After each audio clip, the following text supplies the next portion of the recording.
Students, today we are going to see the folding of the embryo. This is the model what we have in our dissection hall for the folding of the embryo. Here you could see one blue color structure and one yellow color structure. The blue color indicates the ectoderm and the yellow color indicates the endoderm, and the red one indicates the mesoderm. Now you see, normally you will be having a flattened embryonic disc. Now the embryonic disc starts folding at the 4th week of intrauterine life. Now initially what happens, this because of the growth of the brain, okay, brain vesicles, this comes down. I'll show you the structure here. See, because of the growth of the brain vesicles, this fold, head fold is getting formed, and here at the bottom also the tail fold is getting formed here. And now what happens, because of the weight of the brain, see, look at this fold is coming down, and the developing heart is going up. Okay, the developing heart is going up.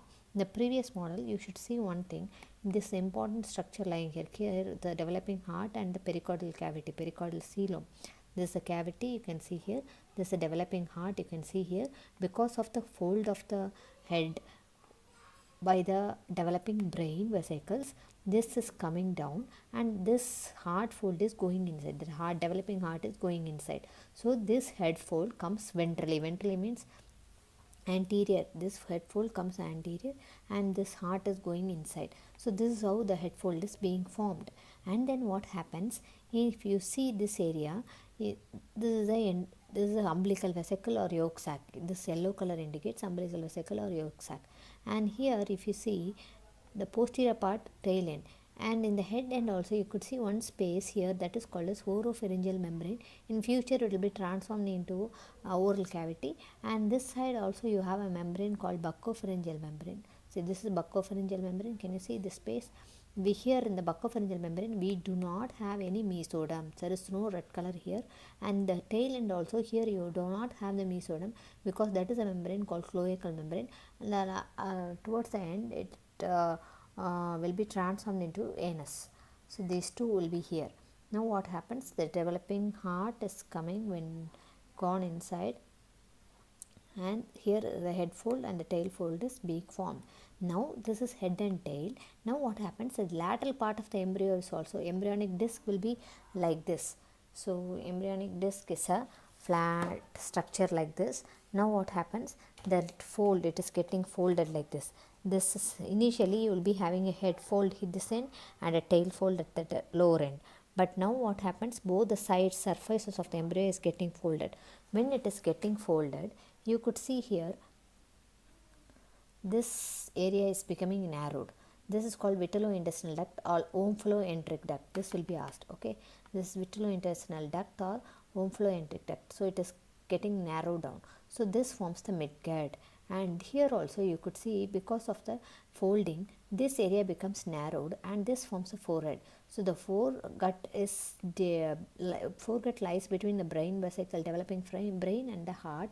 And here you will be having the oropharyngeal membrane, and the oropharyngeal membrane prevents it from the, and it disconnects it from the stomatium. Stomatium is the area which will be transformed into future mouth. Okay, this opening of the mouth. So this is the oropharyngeal membrane here. Outside you will be having stomatium. In between these two you will be having the foregut. So foregut is here, and your stomatium, the oral cavity, is here, and this is a membrane, buccopharyngeal membrane. And towards the end of the intrauterine life, this buccopharyngeal membrane will be degenerated, and the oral cavity is communicated with the foregut. Now midgut also you will be having the narrowed canal, vitellointestinal duct. It will be getting obliterated when it becomes very narrowed, and then yolk sac vesicle will be narrowed and detached. And then if you see the hindgut also, there is an elevation called, extension called as allantois. So this is very important. So foregut, oropharyngeal membrane is here. Outside it is communicated with the stomatium. And then midgut you will be having the vitellointestinal duct or omphalloenteric duct. And then in the hindgut you will be having the allantois. Allantois will be transformed into urachus, and it will be communicated with the umbilical cord. So entire thing will be communicated with the umbilicus, entire thing, your vitellointestinal duct as well as the allantois. So allantois only, it is urachus, it is attached to the bladder. So that is also attached to the umbilical fold here. So three structures very important. Again I repeat, The cavity above the ectoderm is called as amniotic cavity, and below it is called as yolk sac cavity or umbilical vesicle. And then here there is a formation of the head fold and a tail fold. In the previous picture we have not yet got the head and tail fold.